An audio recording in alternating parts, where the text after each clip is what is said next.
Hi friends, welcome to independence green chef. இன்றைக்கி ரொம்ப எம்மியான ஒரு சட்னி தான் நம்ம பார்க்க போகிறோம். தக்காளி இல்லை, தேங்காய் இல்லைன்னா கவலைப்பட வேணாம். இந்த சட்னியை நீங்கள் ட்ரை பண்ணலாம். சூப்பராக இருக்கும். 4 இட்லி சாப்பிட்றவங்க கூட 8 இட்லி சாப்பிடுவாங்க இந்த சட்னி செஞ்சிங்கன்னா. வாங்க இந்த சட்னி எப்படி செய்யலான்னு பார்க்கலாம். தேவையான பொருட்கள்: வெங்காயம் 2 வெங்காயம், தேவையான அளவு உப்பு சேர்த்துக்கலாம். அதில்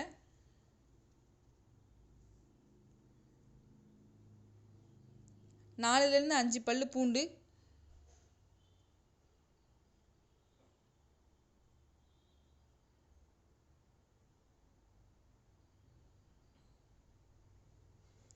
காரத்துக்கு தகுந்த மாதிரி மிளகா வத்தல் சேர்த்துக்கலாம்.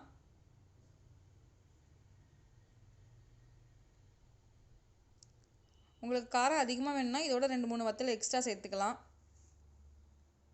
இது நல்லா வதங்கினதும் ஒரு கைப்பிடி பொரிகடலை சேர்த்துக்கலாம்.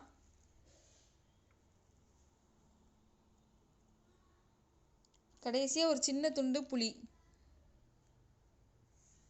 இதெல்லாம் நல்லா வதங்கணும். வெங்காயம் பச்சை வாசனைலாம் நல்லா போகணும். அது வரைக்கும் நல்லா வதக்கிக்கலாம்.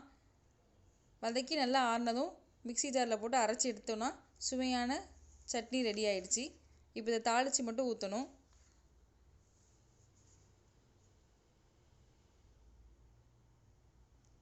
இப்போ இந்த சட்னிக்கு தேவையான தாளிப்பு செஞ்சு அதில் ஊற்றிக்கலாம்.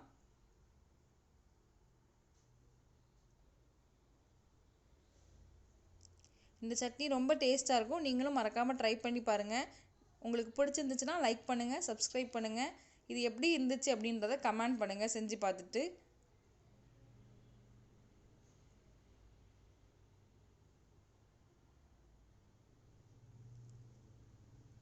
தேங்க்ஸ் ஃபார் வாட்சிங்.